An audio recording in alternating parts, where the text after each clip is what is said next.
Hey, okay, so in this video, we're going to be talking about full thickness rotator cuff tears. So I'm going to be interviewing Chuck. He's going to be a 40-year-old landscaper. He's coming in today with some shoulder pain. So let's get right into it. Chuck, tell me what's going on. Yeah, so I'm a landscaper, and starting last week, I've had a really painful shoulder area. So what were you doing when that actually happened? I was lifting a lawnmower, helping lift out of a truck. Okay, and can you describe that pain? Like how did you exactly, or what did you feel when that happened? So like I've been feeling achy type pain for over a year, but I could work through it. It just kind of hurt a lot by the end of the day. But it was like the same area. It was sharp, and like I dropped my part of the lawnmower, or like it was very sharp. So it's in your shoulder. Do you know where specifically it hurts? Like right up here. Okay. And since this has happened, have you noticed this impacting you in your just typical day-to-day life? Yeah, I think it's like um just it feels weak to even like get my arm over my head. Like this is as far as I feel like I can even go. Okay. Do you notice any numbness and tingling going down your arm at all? No. Okay. Um, is there any time of day that this might hurt the worst? Um at night when I sleep, I can't sleep on this side because the pain will just keep me up. But yeah, I will feel a lot of pain at night if I sleep on that side. Okay, perfect. All right. And just one more time, can you lift that arm up? Actually, lift the other arm up first, as high as you can. Okay, good. Now lift the other. Awesome. Yeah, it's I feel like I can't even get it out. Okay. Let's try one more thing. What I want you to do is I want you to take the arm that's not hurt, and I want you to help the other arm kind of lift up into about like a 90-degree angle, and Okay. then let go of your arm, but then keep it held up. Oh, I can't do that. Good at all? It Okay. doesn't feel like, yeah. All right. I think I have everything that I need for this part of the exam. Thanks. All right, so let's talk about full thickness rotator cuff tears. When I say full thickness, I'm not referring to your grade 1 and grade 2s where the muscle belly is slightly torn. I'm referring to these grade 3 tears where the belly is completely ruptured from its bony attachment. So full thickness tears can occur from traumatic means, but it's important to note that partial thickness tears are going to be more common than the full thickness ones. And that said, there is evidence that these partial thickness can rupture via wear and tear and turn into the full thickness. So we have two main reasons or main causes how it's going to happen, either traumatic or wear and tear. We do see that the incidence of full thickness tears dramatically increase with age in symptomatic patients. As mentioned in the slides, the prevalence increases from 28 to 80% just from the ages of 60 to 80. And then next we look at the most commonly affected muscles of the rotator cuff. It's shown that the supraspinatus has the highest incidence of injury, making up about 65% of all of these full thickness rotator cuff tears. This is followed by infraspinatus at 15%, subscapularis at 3%, and then teres minor at less than 1%. It's also important to mention that 18% of all of these full thickness tears do involve more than one muscle. So when we think about that subjective that was just demonstrated, what were some of the key signs and symptoms that our patient was telling us that might make us think full thickness tear? So they may complain about that point tenderness around the acromion or the suspected muscle. They may demonstrate some signs of impingement. So when she was lifting up, she had that shoulder height. They may also have a painful arc during abduction. Maybe they'll lift up and right around that 60 to 120 degrees might give them a lot of pain if they can lift up. Some patients, they might not even be able to actively move their arm. And then lastly, we do know that a hallmark sign of a rotator cuff injury is going to be that night pain. So moving past the subjective, what tests and measures can we do that would either rule in or rule out rotator cuff pathology? So selective tissue tension testing, that's an absolute must. You have to get hands-on. Do they have tenderness when you're palpating that selected muscle? As demonstrated by some of the special tests that we would do, is there pain when we activate the involved muscle? Is there pain when that muscle is put on a stretch? All of these things are going to help us isolate this specific involved musculature. We see that it's common for patients with full thickness tears to have difficulty actively performing that said movement. But that said, these patients do not have any capsular restrictions. So unlike a pathology like adhesive capsulitis, we would expect for them to have full passive range of motion. But again, if we ask them to perform the movement, they might have trouble performing any active movement. If we recall from our MSK class, a positive drop arm or lift off, which means that when you ask them to lift it up, they can't hold it or they can't lift their arm off their back, can be indicative of some of these severe tears.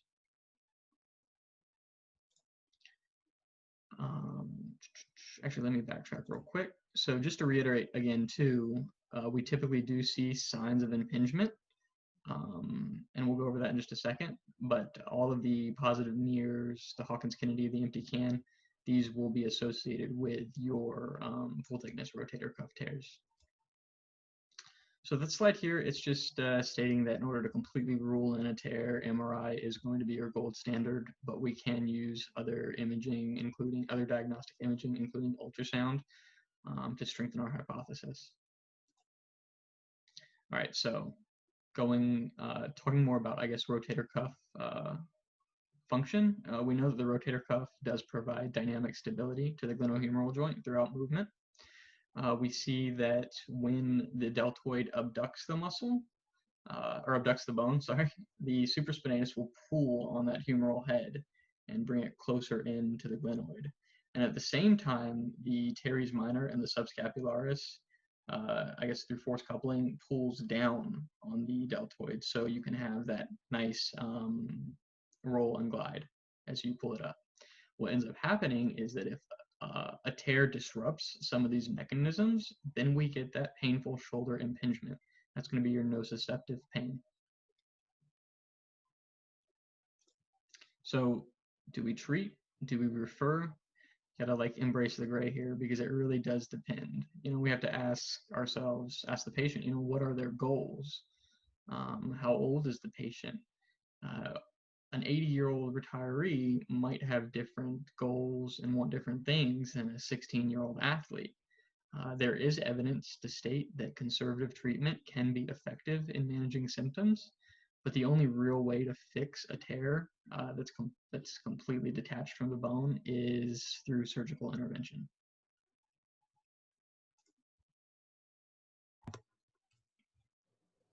Hi, Gabriel. What can I help you with today? Hi, how are you? I'm having a lot of shoulder pain. Can you tell me a little bit more about that pain? It's on my right shoulder. It's on my pitching arm. So let me put my bat down. And it's just right here.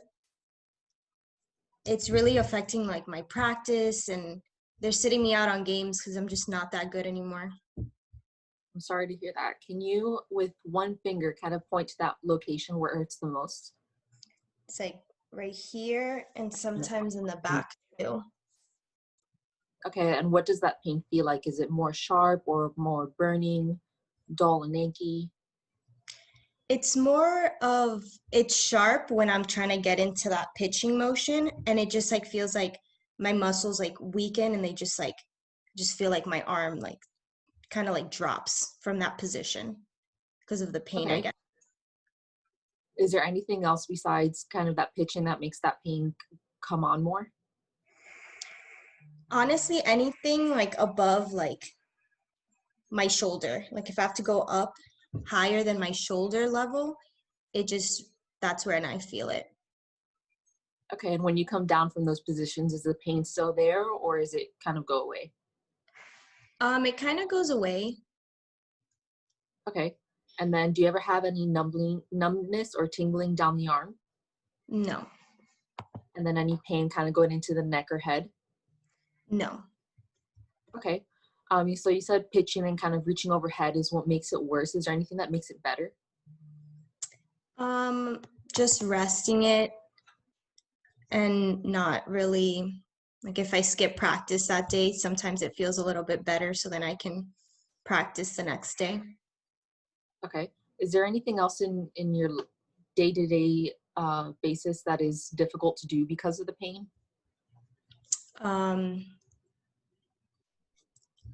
Anything above my like shoulder level. So, you know, I have some long hair that I like to like put up into like a man bun and stuff, and that kind of is more difficult on my right shoulder. Yeah, I could imagine. Yeah. So you said just kind of resting makes it better.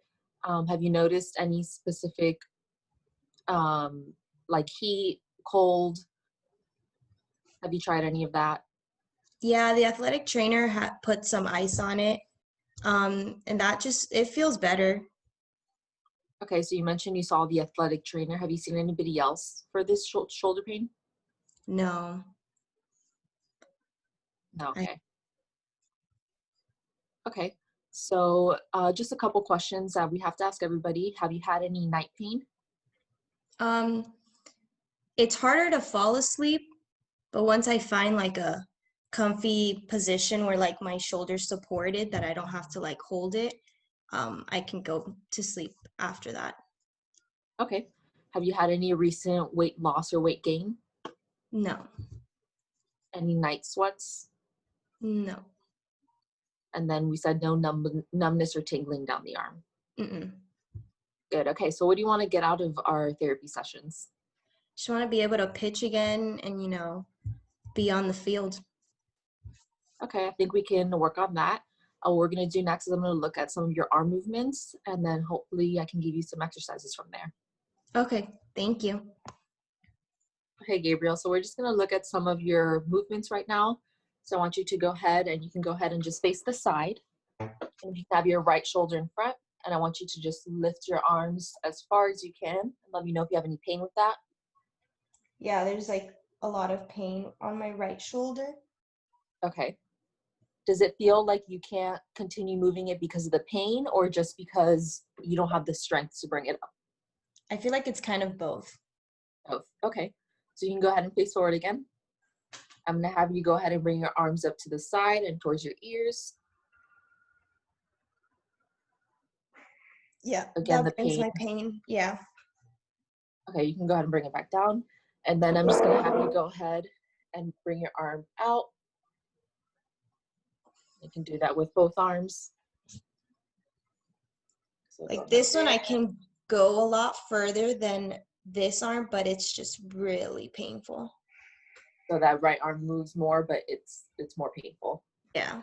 And then you can go ahead and bring our arms up to shoulder width, shoulder height, and go ahead and bring it back again. So it looks about the same. You can move it more. How does that feel? Same pain. Pain. And then we can go ahead and touch our bellies. Any pain with that? A little bit, but not as much because it's not in that position above my shoulder. Good. And behind the back.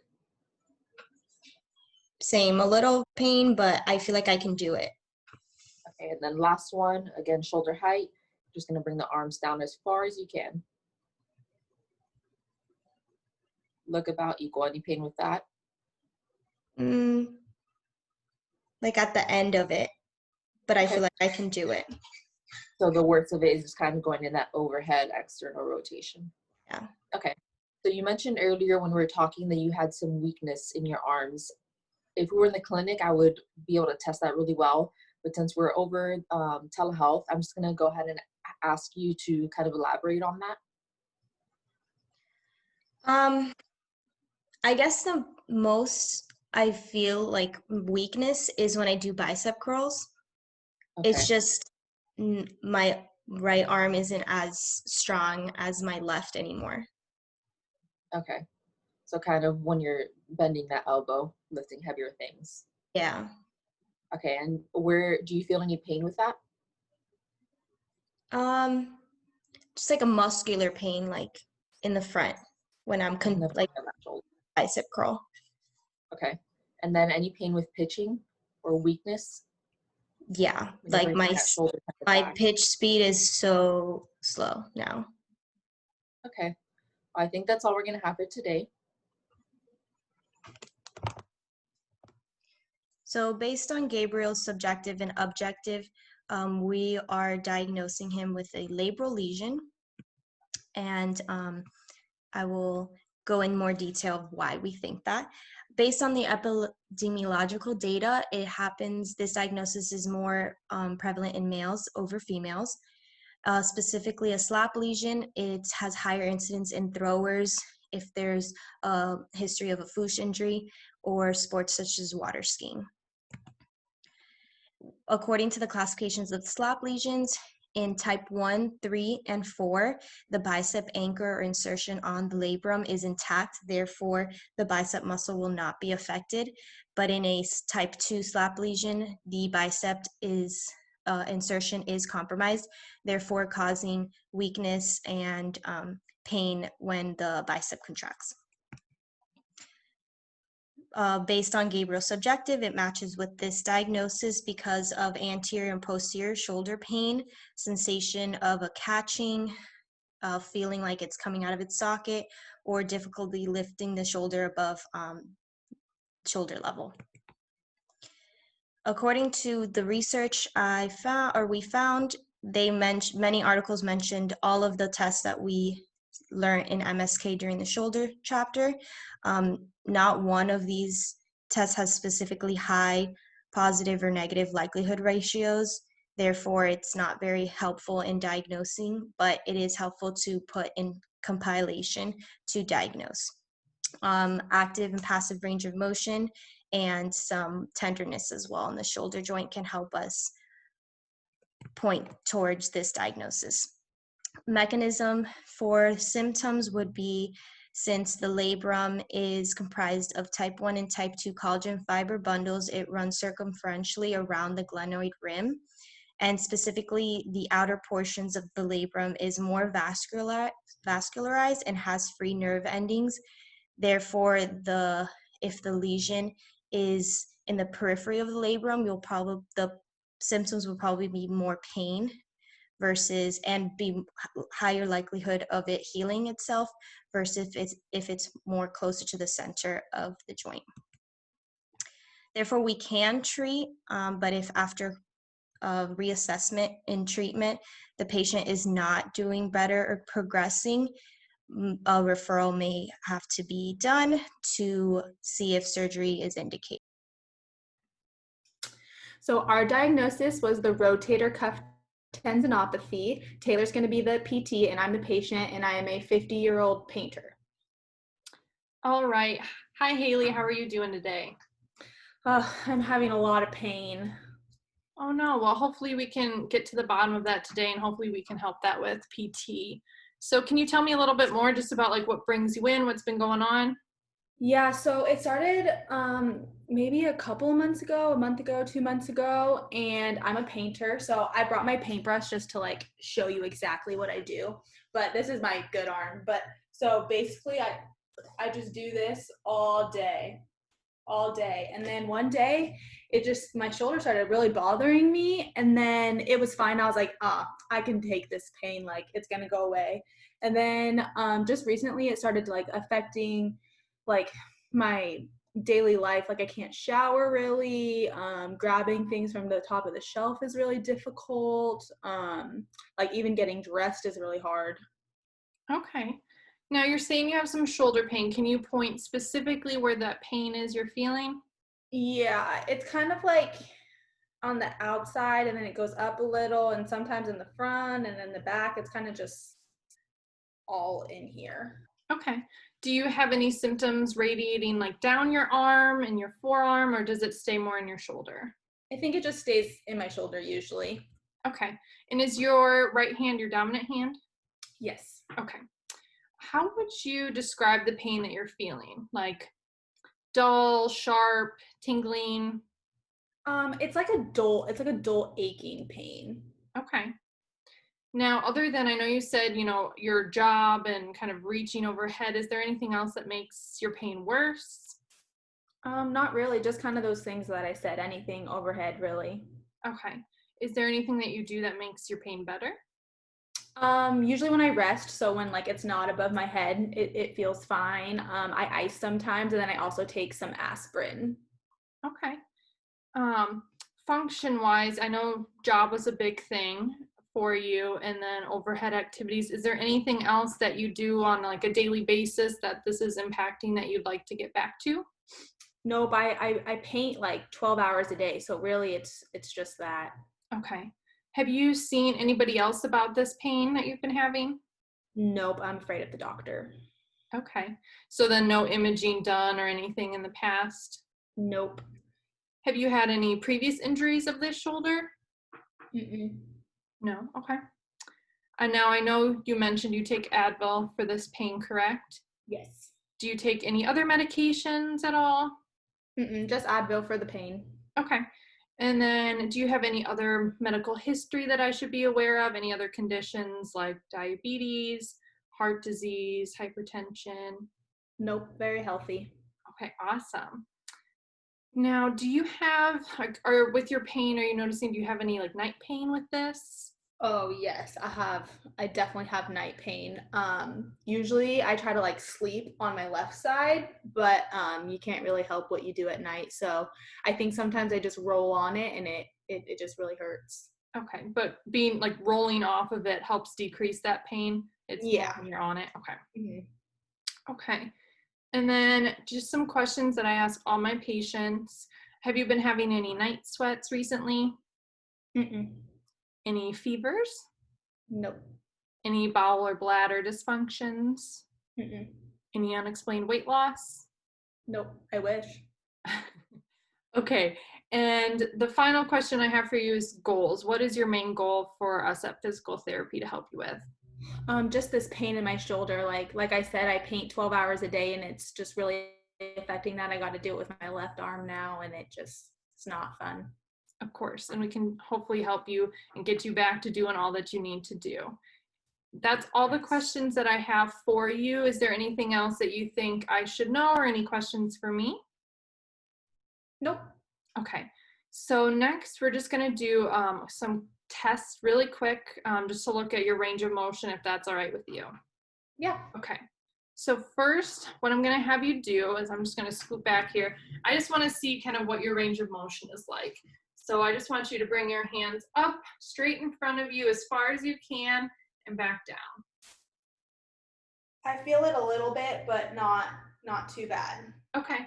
Do you mind turning to the side and doing that same exact motion for me?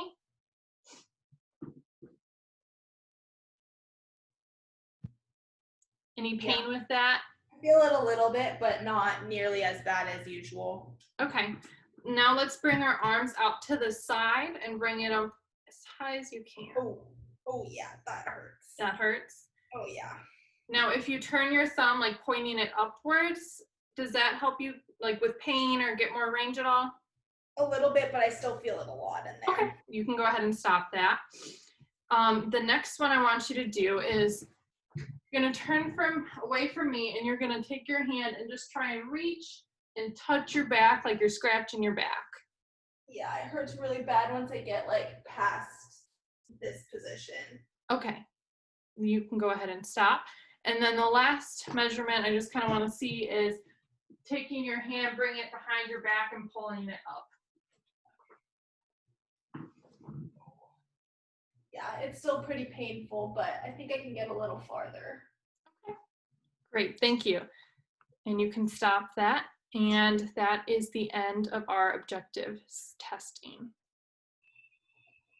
So our diagnosis was the rotator cuff tendinopathy, not the full thickness tear. And so some data is just it usually occurs with increased age, jobs as manual labor, such as what I was a painter, or just jobs with repetitive motion in general, or it could also happen in overhead athletes. So the subjective, if you can see the pain diagram down there, it's pain localized to that tip of the shoulder in the front and the back a little bit.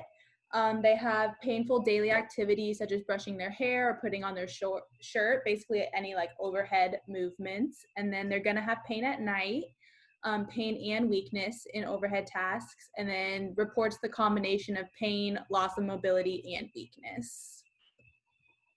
So the objective, you're going to do the scapulothoracic movement asymmetries, tenderness over the effective musculature, so just palpating over the supraspinatus, infraspinatus, and then the painful arc test. So that is one that we showed where they're going to have painful range of motion above 90 degrees of abduction, and then also pain with internal rotation. And then also the rotator cuff tests. So the lateral Jobe, horn blowers, Neer, and Hawkins-Kennedy will all be positive. And then the mechanism of symptoms, it's a chronic tendinopathy. So you're going to have some disorganization of collagen fibers, increase in number of vessels and sensory matrix, increase in hydrated components of extracellular matrix, breakdown of tissue organization, and haphazardly arranged proliferation of smaller type 3 collagen fibers. And then there's also going to be an increase in leukocytes and vascular cells. And so the combination of all of these are going to lead to that pain, stiffness, and loss of mobility that we have been talking about. And so with these patients, we're going to treat them. So as a more conservative approach, we're just going to modify activities, ice, anti-inflammatory therapy, and then maybe some general exercises such as the pendulum, wall climbing, or isometrics. And then if we continue and the symptoms are still persisting, we can start to introduce flexibility and strengthening exercises, stretch that anterior and posterior shoulder girdle, normalize dysfunctional patterns if they did have a positive of that asymmetry of the scapulothoracic movement, and then strengthen those rotator cuff and scapular muscles. All right, so now we're talking about adhesive capsulitis, and I'm going to be the patient, and Haley is going to be the PT, and I'm a 52-year-old nurse. Hi, Taylor. How are you doing today? I'm good. How are you? I'm doing pretty well, thank you. So what brings you in today? You know, I just been having this shoulder pain, and it happened like 7 months ago now, and it just kind of like randomly started. I don't even know like what happened, but it's just continuing, and I just figured, you know what, I just need to get this fixed and under control because it's starting to kind of impact work and then just household activities and everything. Okay. I know that you kind of pointed to your general shoulder. Is there like a specific location that it is? Honestly, it's just kind of like in the front and around. Sometimes it kind of even feels like in the back. It's just kind of more just general. Okay. And can you like describe this pain? Is it sharp, aching? You know, initially, like when this started, it was kind of more like a diffuse, kind of like dull, achy kind of pain. But sometimes it can feel like almost a little like deeper kind of pain sometimes. And I start to get a lot of that pain too, like at night, not even just during the day. But now, like the pain is still there, but it's just the stiffness now is like way more pronounced than it was before. And that's kind of what's really starting to affect me. Okay. And does anything make this worse? Make the stiffness, make the pain worse? You know, honestly, like any activity, like reaching my arms like up, I just gives me a lot of pain. So like dressing in the morning is just a hot mess. Like I can't even tell you how long it takes me to put on my coat in the morning, like a 5-minute ordeal at least. And then other than that, you know, like washing my hair I've been struggling with, and then even just like putting away the dishes and like doing laundry. I have like a top loader, so just any of those activities are really struggling. All right. So it's really affecting your daily life there. Yeah, and even at work, you know, I'm a nurse. I'm working at the hospital, and you know, I'm trying to help these patients, you know, get out of bed, get them to the bathroom and all that, and this stiffness is just really impacting my ability to really do a lot of those, you know, motions that I need to help my patients. Yeah, well, I hope we can help you out with that. Is there anything that makes this pain better? You know, just kind of like resting my arm has really helped. I take Advil that's been helping a lot. And then, I did see my doctor about this a couple months ago, like when it first started, and he started giving me some cortisone shots in my shoulder, or whatever that's called. And that helped my pain a lot actually initially, but then, it only lasted so long, and then it just kind of started back up again. So that's really all I've been doing though that helps. Okay. Have you taken a lot of these cortisone shots? No, I just got it done the one time, and it helped initially, but then, after like maybe a month and a half, not even, like it's just kind of the effects wore off. Okay. All right. And does this pain extend down into your arm, like near your elbow at all? No, it just kind of stays just generally around here, that like stiffness feeling. Okay. And then you said that you have seen your primary care physician about this. How long ago was that, would you say? I'd say probably like 4 months ago I saw him, and that's when I, like started getting the shots and stuff. And then I eventually just decided, one of my friends was going to PT for her shoulder and, said it might help. So then I was like, you know what, I'm just going to try this out and see if, maybe this will help me more. Yeah, nice. Okay. And then did you get any imaging done when you went to the doctor? I did not, no. No. Okay. And then any medications? You did mention you did take Advil, correct? Yes, I did take Advil, but I do take insulin as well. I do have type 1 diabetes, but I manage it pretty well. I've had it for a while now, so I've gotten pretty good at being able to manage it, and I'm trying to stay active and eat healthy. So. Nice. Okay. I'm glad you're staying healthy there. Anything else besides that type 1 diabetes, hypertension, or Nope, diabetes? that. Heart disease? Nope, just the diabetes. Okay. And then do you have any pain at night? Yes. Yeah. It's a lot of like the stiffness is like, during the day, but then more of that kind of pain comes on when I'm sleeping. And usually kind of happens like when I roll over on my right shoulder, but definitely night pain for sure has been a problem. And then if you say switch positions, is it still painful, or does that pain kind of reside? It typically resolves. I'm able to kind of like turn over to my left and kind of like prop my arm in a way that the pain goes away pretty quickly. Mm-hmm. Okay. And then just a couple of questions that I ask all my patients. Have you had any night sweats recently? Nope. Any bowel or bladder issues? Nope. Fever? Unexplained weight loss? Nope. Nope. And then would you say you have what's your like main goal for coming to PT? I think my main goal is just really to try and get like some movement back in my arm and be able to get rid of this pain so I can just start doing the activities that I need to do during the day, with work and just at home. Mm-hmm. Okay, that sounds great. So now we're done with the subjective. So I'm gonna just run you through a couple of tests that we're able to do over telehealth. So the first one I'm gonna have you do is you're just gonna bring your arm straight up as far as you can, and then back down.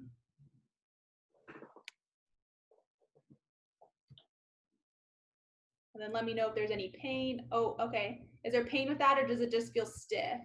It's just like stiff, and like even if I try and like hike, that's as much as I can get. Okay, and then can you turn to the side for me? Sure. Yeah. Yep. And then do the same thing for me. Yeah, it's just that's about all I can get. Okay. Okay, that's fine. You could rest now. Okay, then I'm gonna have you you can look forward again. I'm gonna have you bring your arms out to the side. And back down. Oh, some pain with that too, or just some. It's just I'm telling you, this range of motion is just really. This is why I'm struggling getting this coat on. I can't put me in this.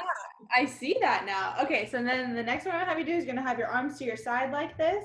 Okay. And then you're just gonna bring them out and try to keep them to the side. That's about as far as I can get. Okay, and then the next one, you're gonna have your arms up this way. So Okay. start, yep. And then we're gonna try to rotate up.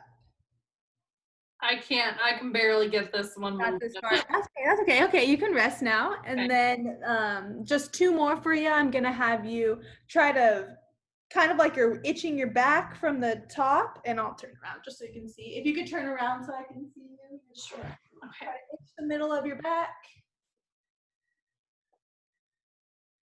Am I getting it? You're close.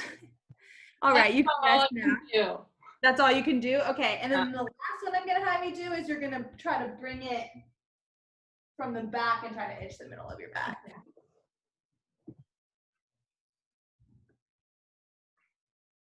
That's about as far as I can get.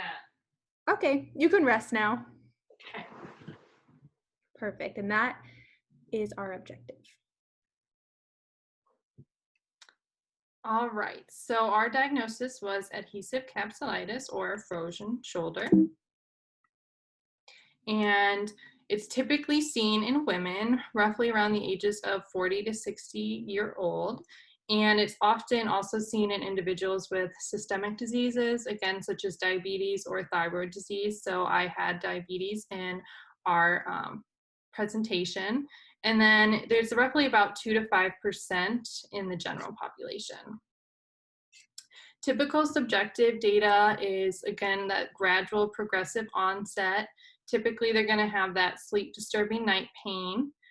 Pain can also be more at the end range of motions, and they're going to have restricted active and passive range of motion in functional activities such as reaching overhead or behind the back, and then grooming and other activities of daily life. And as you see here on the pain diagram, a lot of times the pain is just more kind of general, not really in a specific area. It can be just more in the front of the shoulder or even behind. And then typical objective findings is glenohumeral proximal range of motion is going to be limited in multiple directions. Typically, external rotation is going to be the most limited. Also, again, glenohumeral external rotation and internal rotation is going to decrease as you move the arm up into abduction to 90 degrees. Also, proximal range of motion into those end ranges is going to reproduce their pain, and often joint glides are going to be restricted in all directions. And then key diagnostic criteria for adhesive capsulitis is, again, the patient between 40 to 65 years old. They often report gradual onset and progressive worsening. Again, glenohumeral joint proximal range of motion is going to be limited in multiple directions, as well as that external and internal rotation is going to decrease as you abduct the arm to 90 degrees. Passive range of motions into end range are going to cause pain, and then again, those joint glide are going to be restricted in all directions. So mechanism of symptoms is adhesive capsulitis is inflammatory and fibrotic processes involved with it. And so there's typically elevated inflammatory cytokines. There's going to be neoangiogenesis, so increased blood vessels, and neoinnervation in new nerves that are going to all cause this pain that is present. And so with these patients, we are going to be able to treat them. Oftentimes, symptoms can subside gradually over time, but again, that can take a long time, up to like 3 years. But we can see them and provide, mobilization techniques, manual therapy, stretching, all the stuff that's in our wheelhouse. And patients, again, may also be having corticosteroid treatments like I had, or taking NSAIDs for their pain as well. And so that concludes our topic of adhesive capsulitis. This is a proximal humerus fracture case with a 62-year-old female who came in after falling on their arm. Hi, Miss Stephanie. How are you doing today? I'm doing all right. It's good to see your face again. I looked over your paperwork and I did see what you're coming in for, but I kind of want to hear a little bit more of your story behind it so you can tell me about what's going on with you. Oh, absolutely. I was putting away my groceries as I usually do, and I tripped over my dog and I fell. I fell on my arm, and it was a little bit painful, but I hate going to the doctors. I absolutely despise doctors. So I decided, I've been treated here before, and you guys treated me so well. So I definitely came back here, and you guys are going to treat it. It'll return to normal, and everything will be fine. Well, I'm just thrilled to hear like you had such a great experience. We loved having you here too.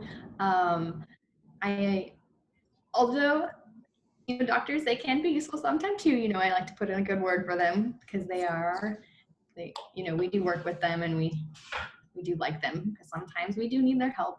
I want to know a little bit more about when you fell and like how you fell. It was 3 days ago. Yes, about 3 days ago. And as I fell, as they say we shouldn't. I fell on my hand because it was just instinct. And then I kind of fell on the hand and I kind of turned and landed on my side. And I had to lay there for a little bit because it hurt. It hurt a lot. Oh, okay. What type of pains were you having, and are you having? Well, right now it's like a dull kind of like it just kind of pounds. Like I can feel my blood pumping through that area. When I fell, it was just like something stabbed me with an ice pick in my arm. Mm.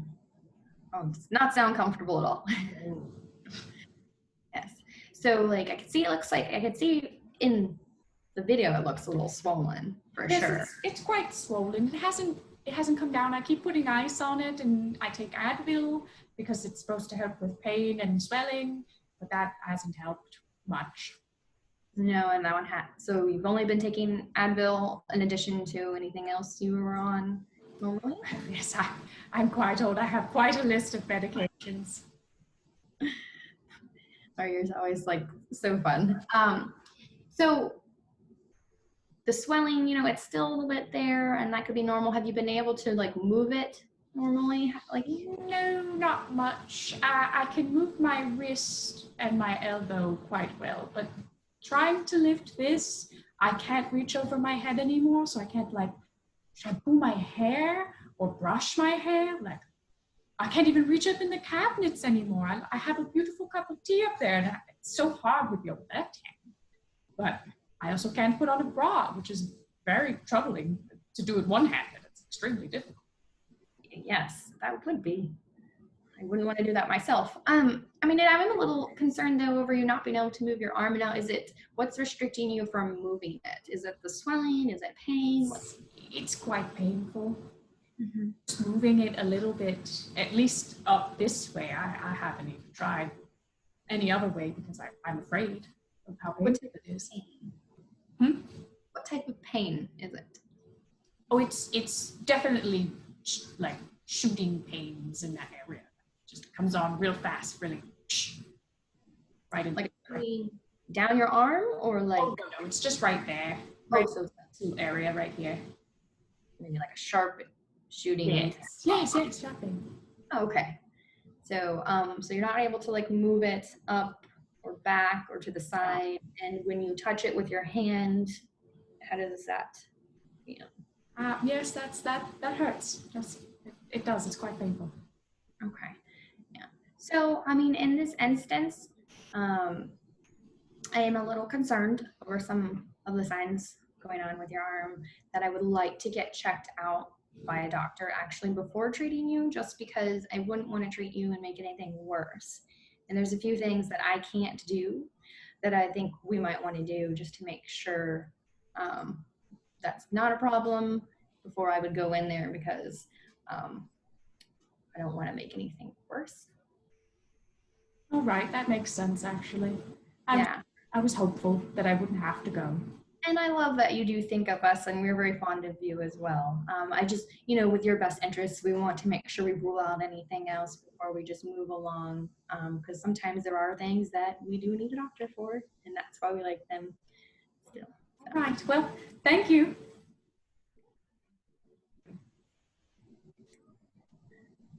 So now we're going to be talking about proximal humerus fractures in the PowerPoint slides. So epidemiological data, you're going to find proximal humerus fractures make up about 50% of all humerus fractures. Their incidence rate, though, is less than 1%. And the increased incidence is usually in older women above 40 and older men above 60. Menopause, really, bone density leads to a lot of the problems. Subjectively, they're going to be having pain with movement. It'll be really specific up in the area where just below the head of the humerus. There's going to be swelling around there as well, and in some cases crepitus. So when they move, you might get a lot of crackling in that area. Usually with the older population, it'll be caused by falling on an outstretched hand.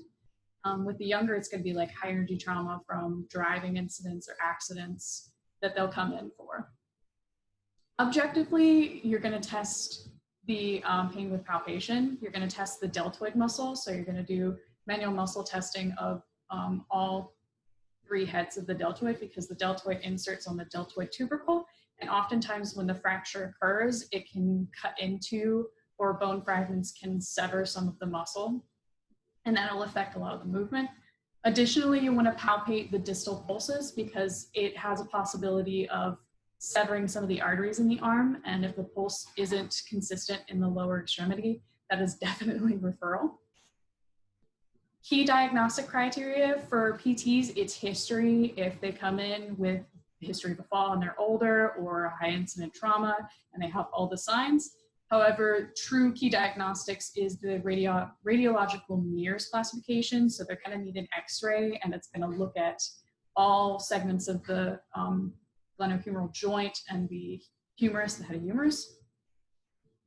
The mechanism of symptoms, you have the mechanosensitive nerve fibers triggering the release of neurotransmitters. And these neurotransmitters, cytokines, and nerve growth factors eventually lead to ectopic nerve sprouting. So it starts to, the nerves start to react and grow around the area of the fracture. And so that's how you get the sharp pain with movement and the dull at resting, because those are constantly there and reacting. So if they come in as this patient did and they have not seen a doctor, and you find these findings, definitely refer them to a doctor first. However, if they come in after seeing a doctor and they've been diagnosed with it, they've been treated, or they've been put in a sling, we can definitely treat them as PTs by returning them to normal function after being in that sling for a while with muscle strengthening and range of motion. So that will be all. This is going to be for septic arthritis, also known as infectious arthritis, for a 74-year-old male coming in from referral from a doctor for inflammatory arthritis of his shoulder. Hello, Mr. Cecil. What can I do for you today? Well, I was referred to you by my doctor. I went to him about a week ago, and I got this inflammatory arthritis in my shoulder.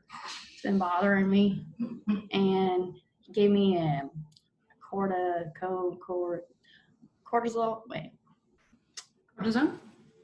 that's what it is. A cortisone shot in my shoulder to help, but he said I might be able to get some more help from you. I'm not sure what you do, but I guess that's what I'm doing. We can be very helpful with arthritis and treatment. But I have a few questions for you before we get into that. First of all, so you say you have arthritis in the shoulder. How long has that been going on for you? Oh, Lanta, many years. Okay. Just getting worse with the inflammatoriness of it lately. Probably started from an old football injury back in high school. And is it just one shoulder, or is it both? Just this right one. Okay. And so, you had an injury? Back in high school, football. Okay, that makes more sense. So you had this injury and you've had these limitations for a while, and you went to the doctor, you said a week ago? Mm-hmm. For the injection. And how much has this limited you, like, activity-wise, this arthritis? Well, I mean, when it's all inflamed, I can't really do much. That's why he gave me the shot. But I mean. And since the shot, has the inflammation gone down? No, it's actually been pretty bad for the last week. It hasn't really helped. So that's part of the reason why I wanted to try you guys out, because we thought the shot might help, but I think it didn't. Okay.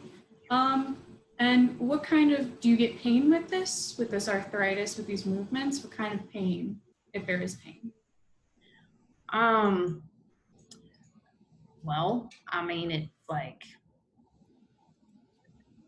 it's kind of like all swollen up in here. So it's like that achy, and it's like Okay. Can I see your shoulder? Could you roll up your sleeve for me?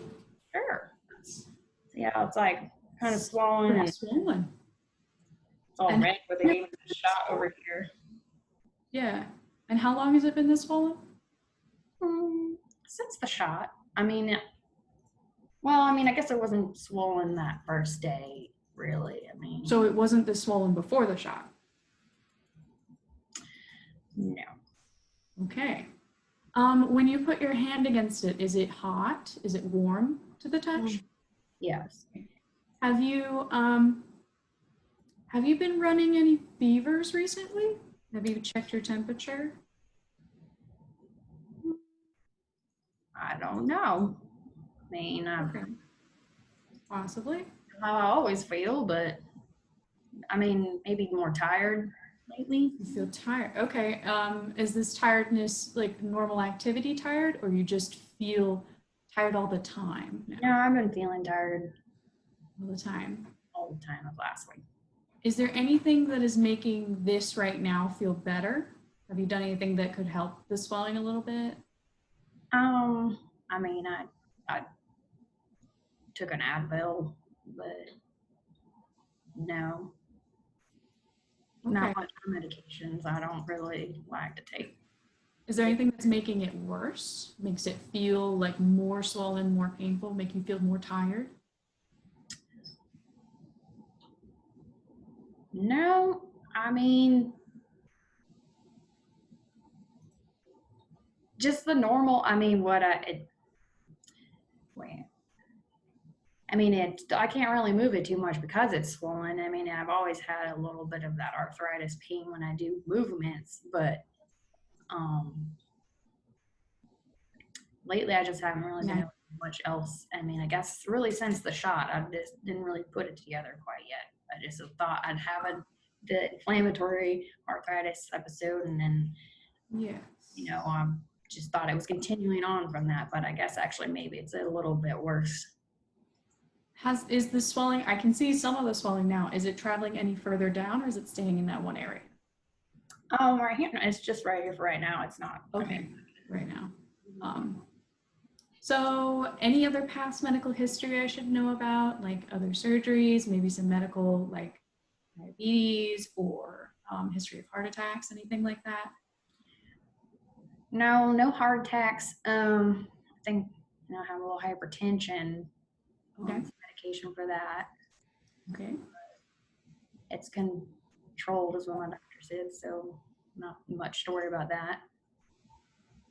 All right, so I'm just going to ask you some questions I ask all of my patients. It's just kind of a general, something I need to know. So do you have pain at night? No. Okay, no pain at night. Do you have any night sweats?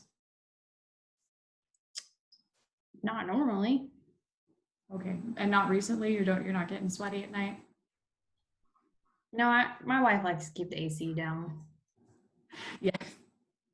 Have you had any bowel or bladder issues?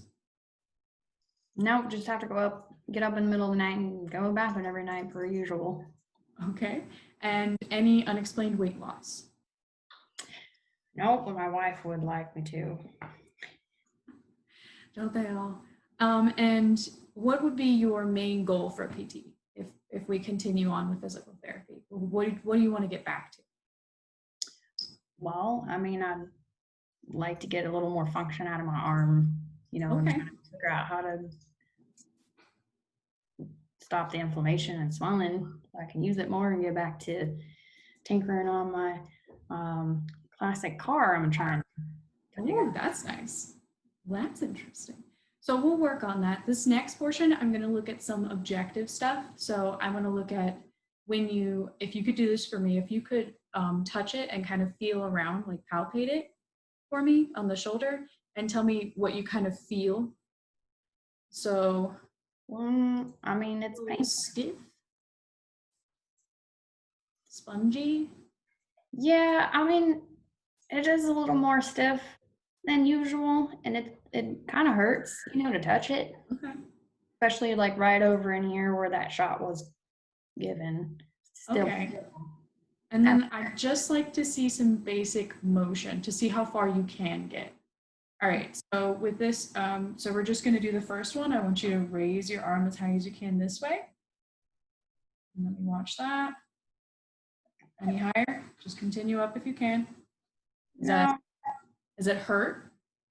Yeah, it's kind of like stiff and it does start to Okay. hurt.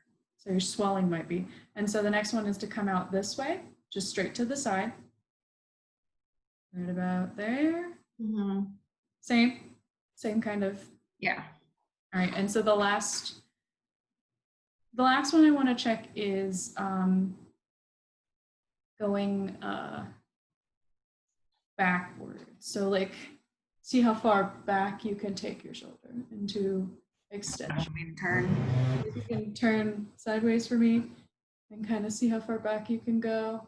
That one kind of really hurts back here. That really hurts because it's pressing on that one area. Yeah, it's like mostly kind of back here swollen where that injection was. Okay.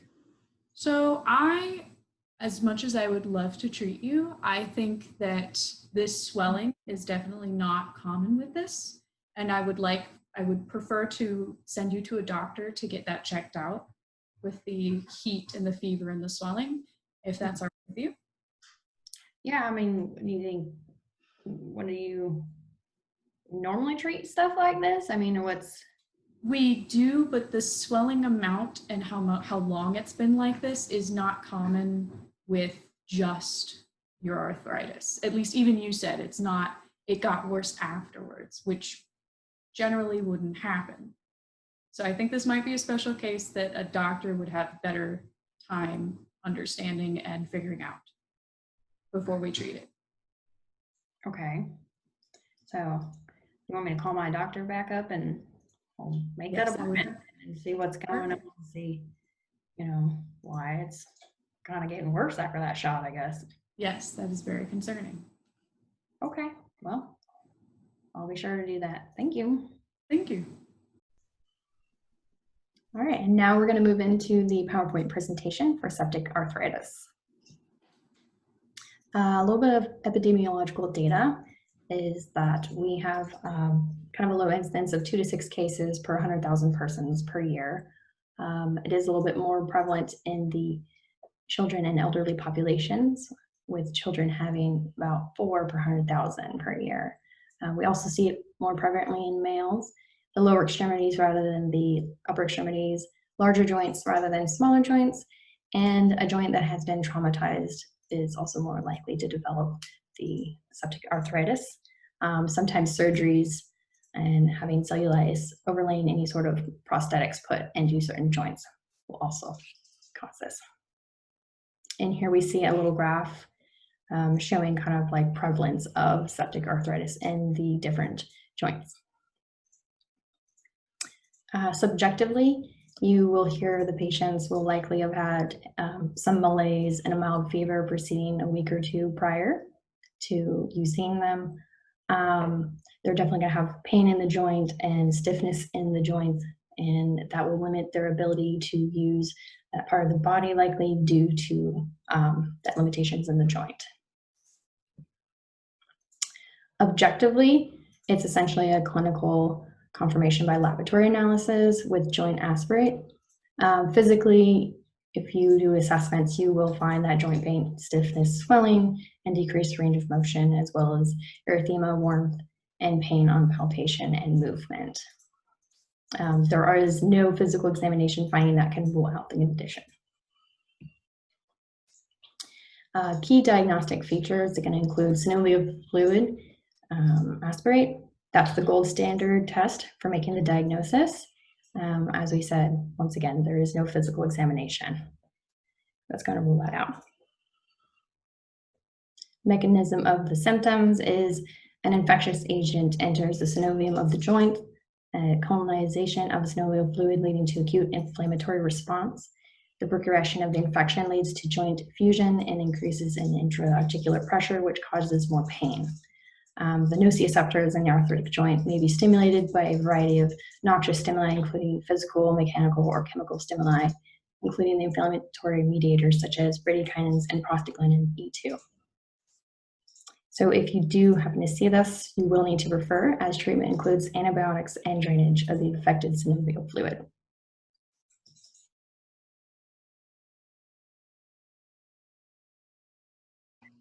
Okay.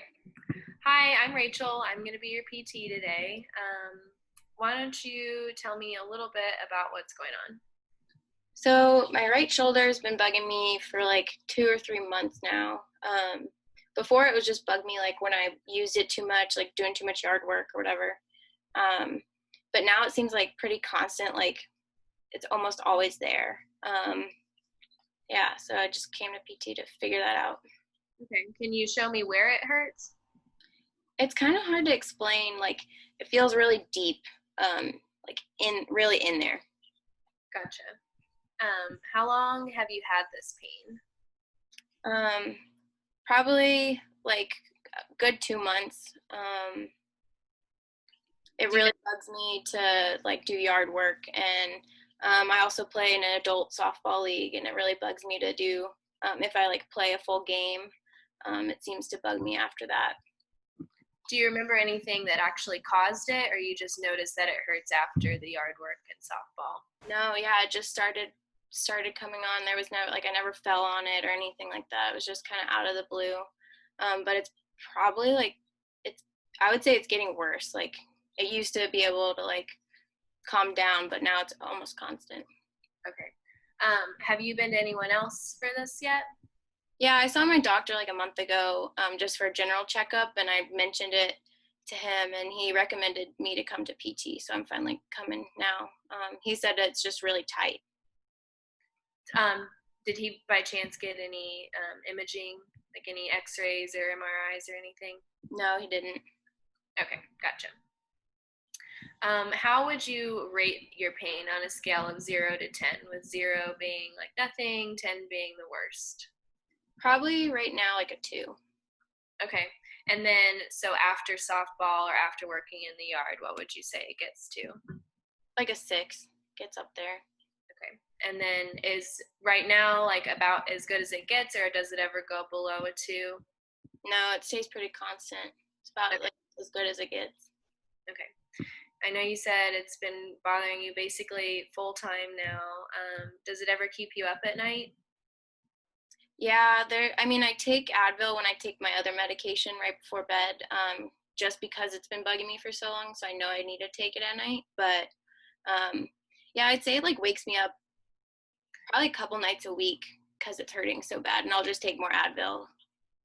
Are you able to go back to sleep, or you have to take the Advil? I usually have to take the Advil. It's pretty bad. So it doesn't really feel better if you change positions or anything like that? Not really. Can't really seem to get anything that really relieves it. Okay. So is there anything that makes it better, like during the day, or is it just the Advil? Just the Advil, and I think the Advil really just helps me sleep. I just noticed that if I definitely like overuse it and work it a lot, then it hurts worse, but it kind of hurts no matter what. And is there anything really specific that makes it worse? I know you're talking about yard work and softball, but is it like reaching overhead or? Yeah, like I would say like at the top, like when I'm reaching for things really high in the cupboard, that really bugs it. Or like when I'm catching in softball, it hurts like when I'm really, really reaching. So I kind of avoid that. Has this ever happened before? Mm-mm. Have you had any other injuries to your shoulder before? No, I've always been a baseball player. I played in high school, but never had any sort of injury or anything. I knew a lot of people who got injured, but never had anything crazy happen to my shoulder. So. Okay. And then any other medical history I should know about, like diabetes, cancer, hypertension? No. Well, yeah, actually, they told me I have hypertension, but I feel like I don't really need to take the meds. So. So you don't take the meds? Not always, like just when I feel like it. Okay. How long have you been on the medication for hypertension? I think like since 2010, so it's probably like 10 years now. Okay, so a while And then is there anything else in your medical history that you think I should know about? Oh, I do. They told me last year that I have Crohn's disease. They finally figured that out. So I've been on some sort of steroid, they say, for a year. And that medicine I do take every day because otherwise I'm in a lot of pain and can't function. So I take one of those steroid things every day. Okay, gotcha. How long has that been? You said last. Yeah, a year, about a year now. Okay. What do you do for work? I'm an accountant, so I sit at a desk all day, but I have 2 kids, so they keep me busy, and I'm, like I said, I play softball once a week, so try to stay active. Gotcha.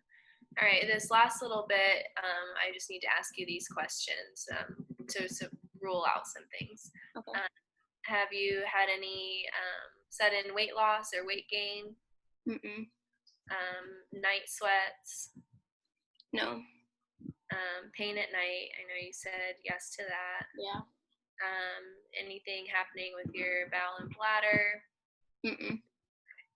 And then do you smoke? Nope. Do you drink? Yeah, actually, I had a drinking problem when I was in my 30s, and I drink pretty frequently. I don't think it's a problem or anything, but my wife has been trying to get me to go to, like, you know, get some help with that, but. Okay. I gotcha. And then what would you say your goals are for therapy? Really just to address the pain, like it's hurting almost all the time, and so just figuring out what the heck is going on with the shoulder. Okay. Sounds good. Before we move into all the different tests I'm going to do, I just want to kind of get an idea of your range of motion first. So could you bring your arms up? Okay. It hurts pretty bad. It hurts, yeah. Okay. Can you? Oh, how about out to the side? If you put your thumbs like facing towards the ceiling. Yeah, it hurts pretty bad. Okay. Can you reach? You can't reach behind your head, probably. With this one? Yeah. Not too good. Okay. Oh. All right. Well, we can move on to the next part of our evaluation. All right, so let's go ahead and talk about that previous case we just saw. So it was a case of avascular necrosis of the humeral head. So some of the epidemiological data for this diagnosis, it's going to occur in males greater than females, about 2 to 1. However, for those females who do have this disease, they are more than likely from an autoimmune disorder, which we will get into the causes of that. It occurs in middle-aged adults, and some of the risk factors include trauma to the humerus or the shoulder girdle itself, chronic corticosteroid use, as in our gentleman in our previous case, along with alcoholism or renal disease. So some of the subjective findings you will see in this disease is an insidious onset. There will not be a specific incidence where they can recall unless it was from a trauma to the shoulder. The pain will not be well localized, but it will just be deep to the shoulder, in the shoulder. And that pain will be worse with movement, especially early on. They will be able to ease the pain with rest and not movement, but as it progresses, the pain pretty much becomes relentless and will be constant. Again, you gotta ask for the past medical history, because a history of trauma to the shoulder or chronic corticosteroid use, alcoholism, or an autoimmune disease are all some of the key factors that you'll want to look into for this. And again, it'll be shoulder pain that's deep with an insidious onset, and it'll be worse with movement and can be present at night and at rest. So some of the key objective, key diagnostic features and objective findings that you will see is they will have a decreased range of motion actively, and usually that'll be specifically limited by pain. However, you will be able to typically get them within normal limits, passive range of motion. In later stages, they will complain of an audible and painful clicking in the shoulder. So that's going to be a big one that you're going to have to differentiate between a lot of our other shoulder diagnoses. The key diagnostic approach would be an MRI, because this can detect even early stages of the necrosis of the bone. However, in later stages, a radiograph will be appropriate as well to diagnose this disease. So what's actually happening with avascular necrosis, the physiology behind it? So for someone who has this as a result of a non-traumatic incident, then it will be, there's two theories. It's not fully understood, but the two theories include that there's an increase in interosseous fat cell size, which will increase the actual pressure within the bone. And over time, this will damage the blood vessels supplying to the humeral head. The other theory is that steroids can cause embolism within the small blood vessels supplying the bone. And so the bone will go without oxygen, and over time, the bone will die. However, if this necrosis is a result of a traumatic injury, then what happens here is it's actually just a direct injury to the blood vessels, whether that's from fracture or deep bone bruise. It can be either one. And when it comes to these patients, we definitely want to refer them. They are in need of some serious surgeries and quickly, because the prognosis for these patients ever recovering full range of motion and strength and function of their shoulders really depend on catching this disease early on. All right. Hi, Rachel. How are you today? I'm good. Good. So what brings you in to see us? My shoulder hurts. Do you mind if I eat? I had a really busy day at the restaurant, and I just like swung by, and I'm just like really hungry. And I'm home, so I figured it was fine. You go for it. That won't bug me at all. So you're here for your shoulder, correct? Your right shoulder. So can you show me where it's actually hurting you? It's kind of hard to describe. It's kind of all over. Like sometimes it's up here, but just kind of like all over my shoulder. Sometimes it hurts in the back, like on my shoulder blade. Okay, so kind of moves around. How long have you had this pain? I don't know. It's kind of been coming and going the past few weeks. Okay. Have you seen a doctor for it? No, I haven't seen anybody else for it. I've been to PT before, not for my shoulder, but I've been to PT before, and so I just figured I'd come here. Okay. And so you said it kind of moves around on that right shoulder. How often do you have the pain? I don't know. Like I said, it just comes and goes. It's hard to tell, and it's not like it moves around. It's just like it's more like all over. I can't really point to it. It's just kind of like I know my shoulder hurts. Okay. So on a scale of 0 to 10, 0 being no pain at all and 10 being the worst imaginable pain, tell me a little bit, like right now, what is that shoulder pain? Right now it doesn't really hurt, but I already had my appointment, so I just figured I'd come in anyways and you guys could like check it out. Sure. Okay. And then at its worst, like when it actually is there, about how much pain is? It's probably maybe like a 4. It's not okay. bad. It's just kind of like I can tell it's there. It's kind of achy. Okay. And is there anything you can do, like once it does come on, is there anything you can do to relieve it? No, nothing really makes it better or worse. It just kind of like, it'll just go away and after like a few hours, I guess. Okay. Have you taken any medication or anything for it, like an Advil? No, not really. Okay. So can you tell me a little bit about your general health, in your opinion? I mean, as you can tell, I like to eat, but I think I'm pretty healthy. Okay. And what do you do for a living? You said you just came home from the restaurant? Yeah, I'm a chef. Oh, very cool.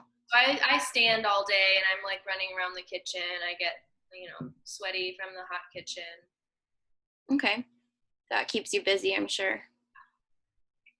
And can you tell me a little bit about the demands of your job? Other than the standing a lot, are you reaching? Are you lifting heavy things? Yeah, so maybe that's where my shoulder pain has come from. Like I have to chop a lot, lift heavy pots, sometimes like reach up or put things up. So that's kind of what I was thinking. And like I said, I stand a lot. So I don't know if it's just like after a long day at work or Okay. Well, we'll definitely get into.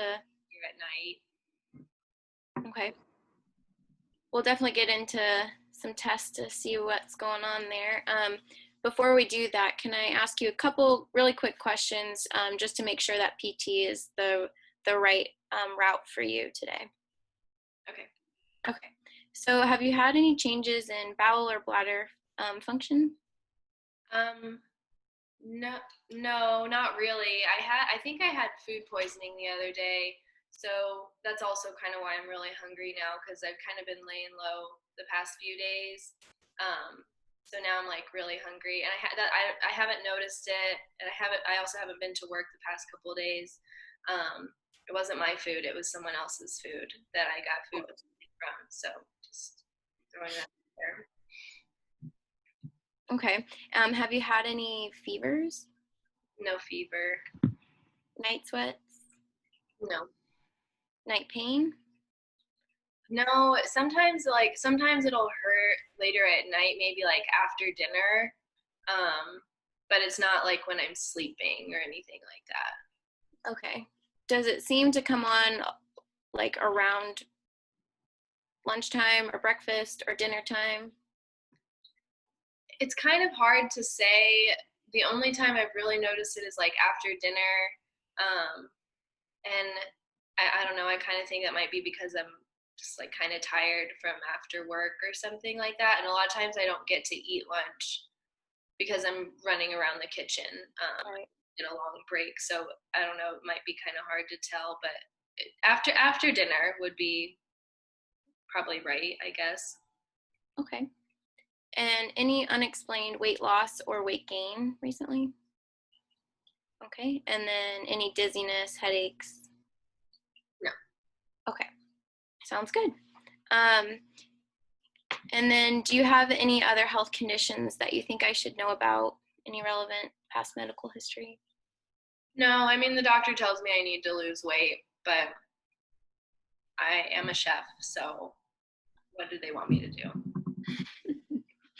Okay. And can you tell me a little bit about your goals for coming to PT today for that shoulder? I just want to figure out like what's going on, why it's hurting. Yeah, for sure. I would too. So if you don't mind, you can put your chicken down for just a second. We're going to do a couple little screens, if that's okay. So let's go ahead and can you raise both arms up overhead and tell me how that feels? Oh, wow. So you have full range. That's good. Okay. And then out to the side. Yeah, that's fine. Good. Can you reach and touch your back? Yep. And on the other side? Yeah, that's fine. Good. So it feels about the same? Yeah. Okay. Awesome. And then just one more quick one. Achy right now, but that's not too bad. Okay, it's feeling a little achy. Okay, just one more quick one. So I want to try something.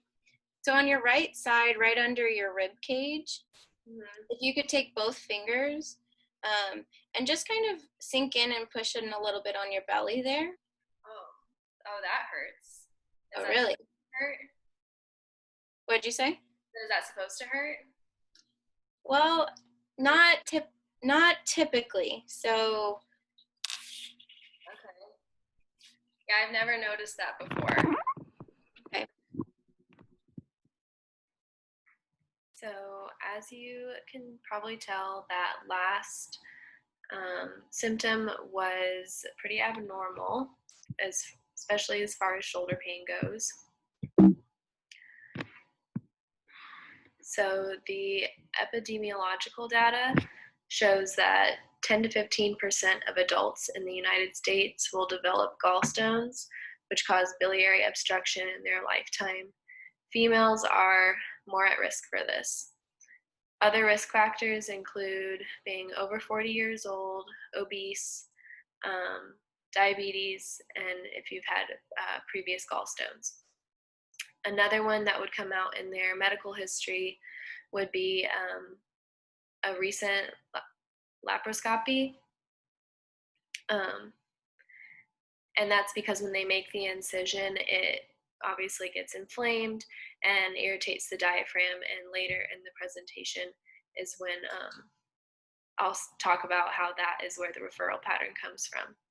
And if you guys remember Professor Derrico from POD, his way of remembering the epidemiology for gallstones was fair, fat, 40, and female. So fair skin, obesity, like I said, over 40 years old, and being a female. So the typical subjective that you will find with this is that they have poorly localized pain in their right shoulder and sometimes on their back under their right scapula, and it's always the right shoulder. Pain in the right upper quadrant of the abdomen that is exacerbated after eating. It can be intermittent, like after meals, or it can have been going on for a long time, especially the shoulder pain. And with more severe cases, they'll report having fever, nausea, vomiting, and weight loss. So in the video, I said that I hadn't really noticed the abdominal pain, and that's because sometimes the gallstone pain or the gallbladder pain is silent. And so that's why I chose to present it like that, because I feel like most people who have abdominal pain might go see a doctor first, like their primary care doctor. But if they have shoulder pain and they don't have the symptom where their gallbladder is, and they just have the shoulder pain, they might come see a PT first. So I felt like that was a more likely representation of what would actually be in the clinic if this was a gallbladder problem. I did make sure I was eating in the video to show that the pain can come on after eating, and it wouldn't come on as quickly as it did in the subjective, but after we started digesting it, the pain could come on, either being referred to the shoulder or causing the sharp pain in the abdomen. So the objective signs and the key diagnostic features are the Murphy's sign, which is that right upper quadrant tenderness, pain that radiates to the right shoulder. It lasts longer than 30 minutes and it doesn't disappear after a bowel movement. Shoulder pain following food intake, and people might, again, this is what they would say too, that they might report nausea, vomiting, and jaundice would be a pretty severe case too, indicating biliary obstruction. So the mechanism for symptoms is a visceral referral from direct contact with the diaphragm. So when the liver or gallbladder become inflamed, they irritate the diaphragm, which then sends pain signals up to the brain. The diaphragm has a more dense system of somatosensory afferents. And so when the gallbladder rubs up against it, it's carried along nerves from the diaphragm, and that's what causes the pain in the shoulder. So if you find that they have a positive Murphy's sign, and you're suspecting anything wrong with the gallbladder, whether it's gallstones, cholecystitis, this is pretty rare, but I mean, it potentially could happen either having tumors or cancer on or around the gallbladder. We don't treat the gallbladder, and so they need to be referred to a physician. The only thing we can really offer them is advice on maintaining a healthy body weight and a healthy diet. Okay. Hi, everyone. For today's diagnosis, I will be playing the PT, and Yash would be the patient. So hi, Yash. How are you doing today? I'm doing good. I've been better. Okay. Hurting right now, but Tell me, what brought you into the clinic? so About like a week ago, I started noticing my right hand has been feeling like weird, kind of off. Um, it's been kind of hurting like just throughout my entire hand. Um, and I've noticed I'm feeling a little weaker than usual. Definitely weaker than my left hand right now. And there's sometimes where I get like just intense like numbness or like just shooting pain. So I wanted to kind of get that checked out, see if Okay. it's something I'm doing wrong on my end or just something that's like Okay, so is it where specifically in your hand does it hurt? Is it just here? it just like general, just like down my arm. So like from the shoulder cap down to the fingers? Yeah, kind of like that. Yeah. Okay. When did you notice this started to happen? I've been noticing it like I specifically started noticing it like starting last week. Didn't kind of do anything. I was hoping like if I kind of stopped some of my activities, it'd go away, but nothing really changed, and I Nothing. still feel the pain and the numbness sometimes down the arm. Okay. What kind of activities do you typically do? So I play football, which I'm guessing that could be the cause of some of the issues I have. Mm-hmm. But yeah, last week is when I really started to notice that pain kind of start. Okay. Is it a constant pain or does it like come in and out? Is it I'd say it's more like um not constant all the time, but like when the pain comes, it'll kind of stay there. That okay? numbness will kind of it's like diffuse. So yeah, I'd say it's like kind of just there all the time, just like in the background. Okay. Has this prevented you from doing any specific activities that you usually do other than like football? Um, I can't really like. I mean, I've been able to drive and everything. I kind of use my left hand mainly. Um, Okay. do most of the things right now, just because I don't want to. I want to give my right hand a little break. Are But you usually right-handed? yes, I am. Okay. So this started, did you have like an injury or something? Or like, do you remember anything specific I that don't happened in remember anything football? specific, but I'm sure like I've taken hits to the arm quite a few times. Maybe just Okay. added up, I guess. Have you seen anyone else about this pain that you're experiencing? Um, not yet. I talked to my coach. They kind of told me to come see you guys, see what you guys think, and then Okay. we'll go from there. Okay. Um, let's talk a little bit about your personal medical history. Have you ever had like cancer, anything, diabetes? No, nothing like that. Nothing like that. No experiences with that whatsoever. Okay. So is there anything that you notice that could make the pain worse or better? I'd say if I like kind of use it a lot, and I guess I'd rest a little helps a little bit, but not too much. It just kind of brings the pain down a little bit, Okay. but I still feel that numbness, tingling just throughout my arm. Just doesn't Okay. feel right. Okay. All right. Well, we'll go ahead and we'll do some tests Okay. and see how you're able to do, okay? Okay. Pause it. Okay, Yash. So now what I just want to do is I just want to look at your arm and see if I notice any like changes in like your muscle tone or anything else like that, okay? So if you can back away for a little bit, I just want to see your arm. And I'm just going to look. I'm just going to look at your shoulder, Okay. okay?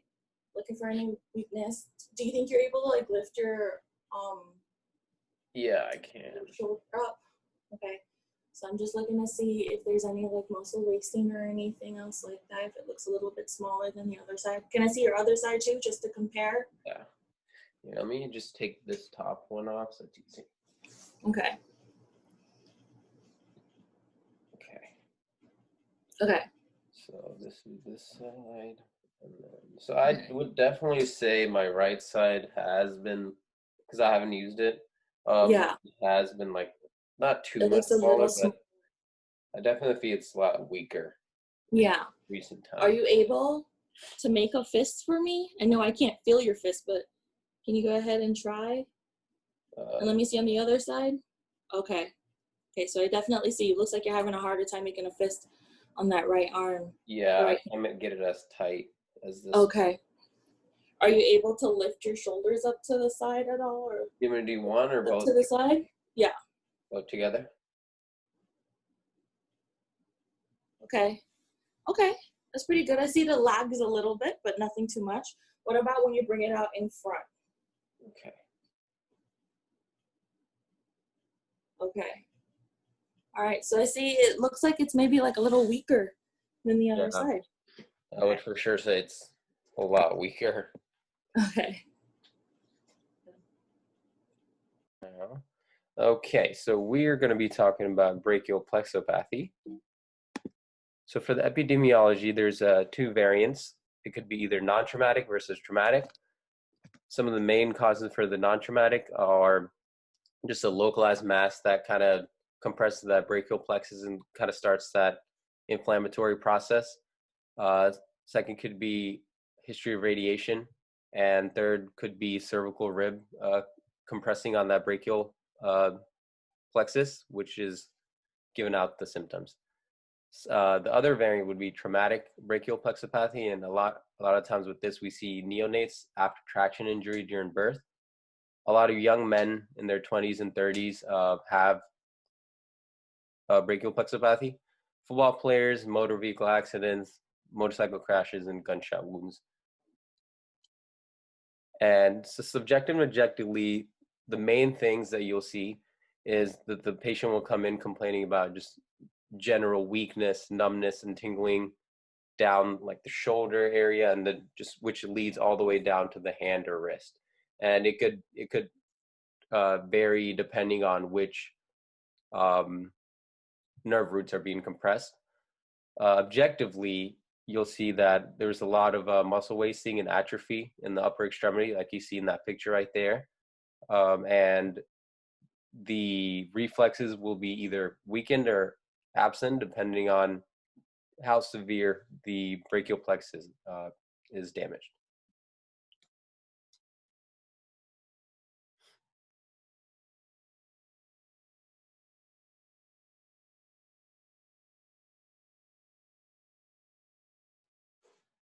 You're on mute. Some of the key diagnostic features we'll see with brachial plexopathy, you'd really see mostly in like neonates with the traction injuries. So a common one would be like the Erb's palsy. And Erb's palsy is also called the waiter's tip hand, like the green picture. And that's usually occurs when there's a damage specifically to the C5, C6 roots. Then you have the clumkey palsy with the Horner syndrome. And that occurs, that's the one with the claw hand that's next to the green picture. And that typically occurs when there's damage to the C8 to T1 injury. A Horner syndrome is when you actually, it affects the eye, one of the eyes specifically. So then you'd see dilated pupils, you'll have a droopy eyelid, and then you'll sometimes have sweating on that side of the face. And flail arm is when there's like complete paralysis of the shoulder, the arm, the wrist, and the hand. And that typically occurs if the entire brachial plexus is involved. But that one is a very severe but rare thing to happen.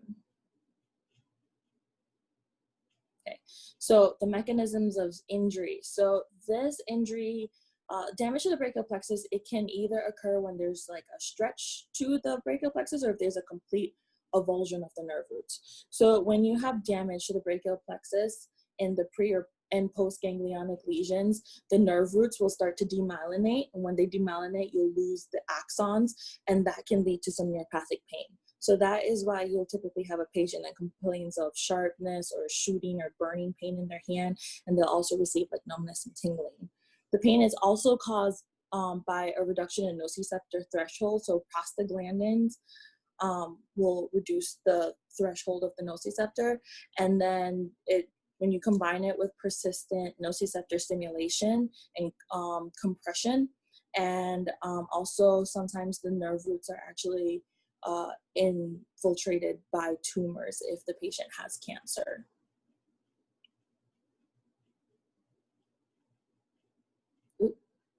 So the question here is, do we treat or do we refer? And the truth is, it depends.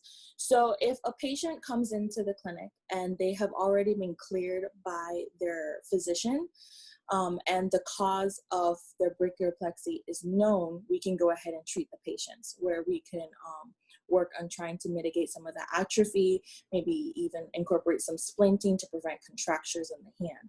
If the patient comes into your clinic with this presentation and they haven't been seen by a physician, refer them out, because we want to make sure that there isn't any situations like cancer or anything that could be causing this injury. Good afternoon, Mrs. Smith. How are you? I'm doing okay. Shoulder's kind of bothering me. Can you tell me a little bit about more of your symptoms that you're having that brings you in today? Yeah, so for the past couple months, I've just been having this like really deep shoulder pain. And I don't know what it is, but I really enjoy gardening, and it's really limiting how much gardening I can do. Oh, that's unfortunate.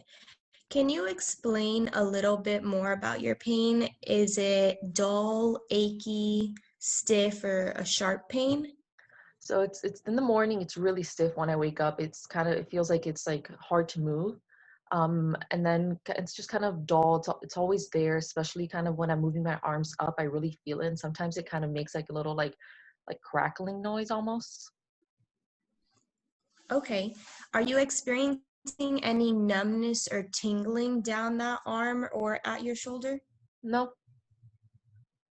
Okay. So you said when you wake up, it's when you feel that stiffness and dull pain. Well, yeah, when I wake Is up, there any other time of day that you feel that pain? it's definitely the most stiff when I wake up, but it hurts pretty much throughout the day. When I'm doing more active things and kind of moving it more is when I get the most of the pain, but it's just most stiff in the morning. Okay. So it's kind of a constant all day type of thing? Yeah, and then at night, I've realized it's just really, really hard to fall asleep at night. Okay. What are the activities you mentioned that you're doing throughout the day other than gardening and just moving your arm in general? Are there any other specific arm movements that hurt? I mean, I've noticed that kind of like lifting things or putting things on a higher shelf, that kind of hurts it more, kind of bringing my arm up, that causes more pain. Okay. And then if you can move the camera down so I can really see that shoulder area, can you use one finger to point to where it hurts? It's kind of hard. It's kind of like in the back, but it's really, really deep in there. I don't know how to explain. It just feels really, really deep in my shoulder. Okay. And do you find doing anything makes that pain better? Not really. I've tried ice here and there. Nothing really helps too much. Okay. Have you seen any other healthcare professional about your shoulder? Not for this. I've had problems in my shoulder before, though. I used to play softball. I've always been pretty active. Even now, for a 76-year-old, I'm still out there gardening and doing everything. But I've had problems in my shoulder before. I actually had a rotator cuff injury when I was younger. I played softball. So I have seen them for that, but not for the pain that I'm having now. Okay. Okay. So did you have you said a surgery, rotator cuff surgery, or I just didn't an have injury? surgery. I just had an injury. Okay. Other than gardening and putting things on the shelf and stuff, what other daily activities do you find yourself not doing because of this pain? There's not really anything I can't do. It just takes me longer and it has more pain. I also notice like washing my hair, bring my arm up kind of like that. That also, it really, really aches in the shoulder there. Okay, so just that back of your shoulder, do you feel anything going up or down that shoulder? No. Okay, good. You did mention night pain. Is that like unrelenting, or you just are not able to sleep, or is it just like a positional type of not letting you sleep comfortably? It's more like not letting me sleep comfortably. I'm able to fall asleep and I'm able to sleep, but I notice the pain does kind of make it harder to fall asleep at night. Okay. Do you have any fever recently? No, Okay. Any headaches because of the pain? no, Okay. Any headaches in general? Any unexplained weight loss or weight gain recently? oh, I wish I was losing weight with all this quarantine. I totally understand. Okay, so what would be your goals for physical therapy today? I really want to get back to gardening. I think that's the biggest thing that's really upsetting for me because like I said, I like to be active, but I can't be out there for much longer than 20, 30 minutes. Okay, sounds good. I think we can help you with that. I think that'll be all for my questions, and then we can move on to more of like the examining the way you move and provoking some of that pain if we can. Okay. All right, Mrs. Smith, so I'm going to have you move around just a little bit. Can you tell me your pain ranged from a 0 to 10, 0 being no pain, 10 being the most pain you've ever experienced? Right now, sitting here, what would be your number? I'd say like a 2. It's really not too bad if I'm not moving. Okay, so we don't want your pain to increase to maybe a 4 or 5. So if you do feel that pain when I'm asking you to do movements, if you feel like it's increasing to that number, we're gonna go ahead and stop that movement, okay? Okay. So I'm gonna have you, if you can scoop back, I'm gonna have you with both arms. Can you reach all the way up like this? All right there, I kind of start to get some pain in that left shoulder. Okay, and then we can go down. And if you can move sideways, and you can do that same motion so I can just see as well. Right there, and I start to feel kind of some of that crumbling. Yeah, that hurts a bit there. Okay, can that other right arm move farther than that? Oh yeah, that one I can have no problems with. Good, okay. So now we're gonna do out to the side. Right there, I start to feel it. Okay. And then we'll go ahead, and if you can go like this movement, you can do just your left. You can do both. Oh yeah, that definitely brings on. Okay. And then let me the right side. If no pain with that. No. Okay, sounds good. And then if you want to grab your right hand and put it over your left shoulder, do you feel that crunchiness? Not when it's just down here, but when I'm moving it, yeah, I definitely feel that crunchiness. Okay. All right. And do you feel like that left shoulder feels bigger or heavier than your right, to see if there's any swelling? You know, now that you mention it, I have noticed that the shoulder does get a little bit swollen, especially towards the end of the day or if I've done a lot of gardening. Okay. All right. So if we were in person, I would like to measure that and see, so we can quantify if we can decrease that swelling as well, and it'll maybe help you move a little bit better. I think that's all we have for today. Thank you so much for meeting with me. Thank you. So now we're going to talk a little bit about shoulder arthritis.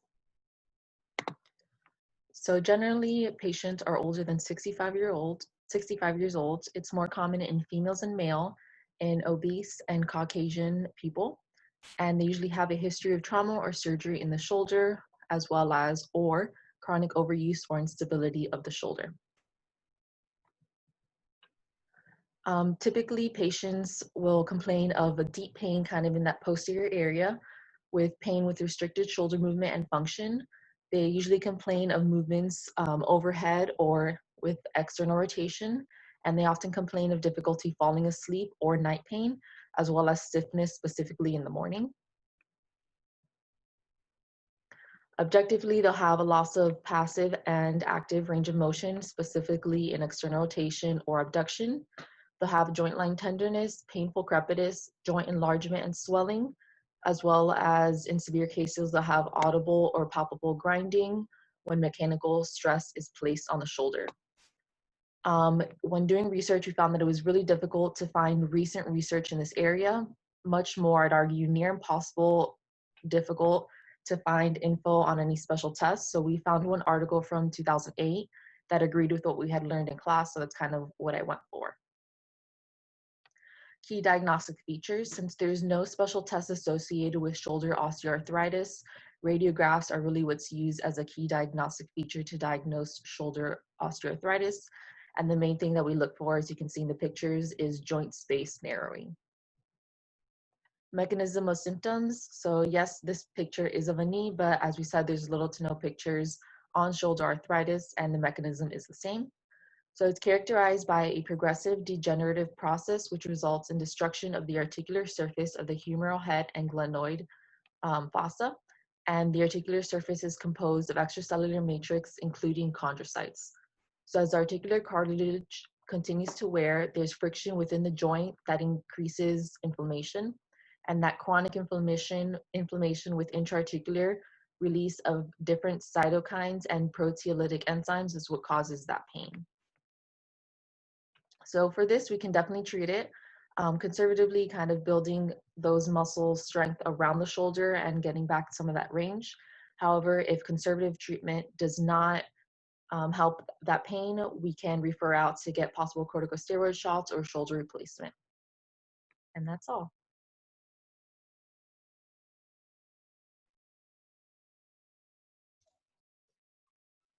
So I'm working with Steve today. He's a 50-year-old dentist. Hi, Steve. How are you doing today? I'm doing good. How are you? I'm doing good. What brings you in here today? I just, for the past little bit, been experiencing some neck pain. Okay. Have you had any traumatic experiences recently that brought it on? Do you know the specific time? I mean, it's been going on for a couple months now, but I can't really think of anything crazy that has happened to me since. Okay. Do you do any sort of repetitive neck motions on a daily basis? I mean, what do you mean by repetitive neck motions? I go to work. Okay. So what is your positioning like at work? So as a dentist, I'm typically, hunched forward, looking at my patient, doing my work. I do stay in these positions for an extended period of time, but I do have to every now and again turn over, grab a different tool, come back. So I guess maybe that would count as a repetitive motion, keep looking back and forth. Okay. Yep.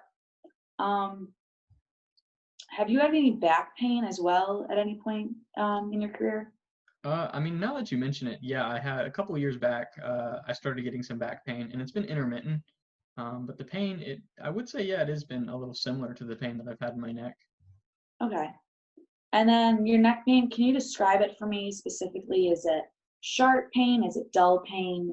Is it more tingling and numbness or pins and needles? It's more like a dull, achy pain. Just kind of right at the base. That's where it usually starts. Okay. And then does it come down your arm at all, or does it stay in your neck? Sometimes I've noticed that if I'm working a lot, like towards the end of the day when it really starts hurting, the pain will start to go into my shoulder and then kind of down my arm. Okay. And is that pain when it comes down, is that kind of tingling? In my shoulder, I don't really notice any tingling, but I will say that when it does get bad, some like right in my pointer finger and my middle finger, I do experience a little bit of that numbness, that tingling that you said. Okay. And then have you experienced any like muscle weakness in that arm? Yeah, I guess you could say that. Okay. Does that hurt to like grip or like say you're reaching for a milk carton? Does that seem to be okay, or do you feel any difference with those type of just daily tasks, gripping things? I would say that it has gotten increasingly difficult to like grab some of these tools that I'm working with and just holding on to it without it. It just feels a little different. Okay. Do you have any issues with getting dressed?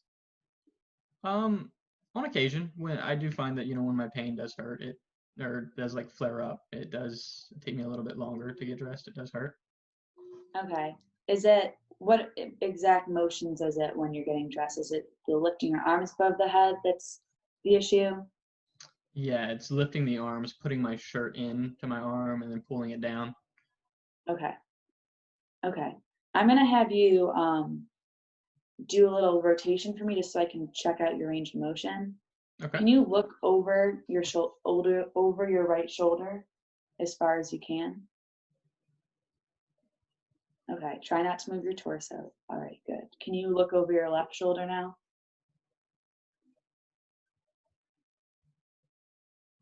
Okay, good.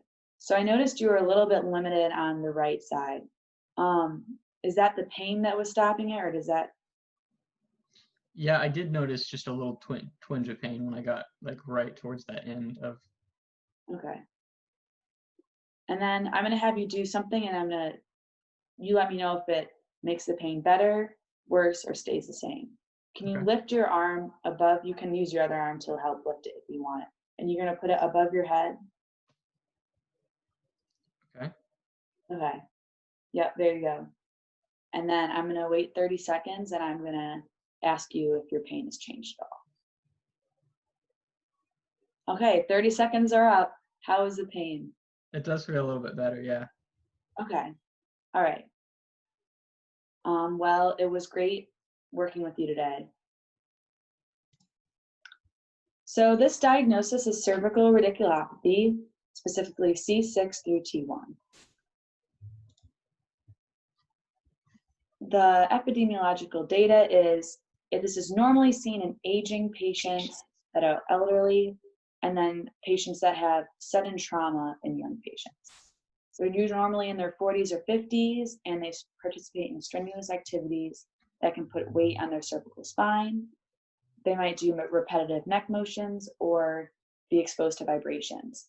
They also may have previous lumbar radiculopathy. So in this objective, you're going to find that they have pins and needles types of tingling and numbness and or weakness in the areas affected by that nerve root. The pain is also present in most cases, and they have reduced capacity to perform many daily tasks, such as gripping or lifting objects, writing, typing, or getting dressed. During an objective, a Sperling's test would be positive of reproducing pain. They're going to have less than 60 degrees of rotation towards the painful side. A median nerve test, a shoulder abduction test, and the Valsalva maneuver will also all be positive.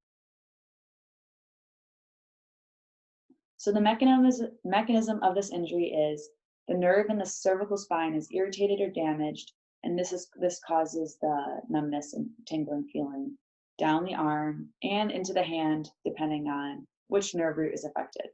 The nerves exit the spinal cord through holes in the vertebrae, and this is where that occlusion occurs, putting pressure on the nerve.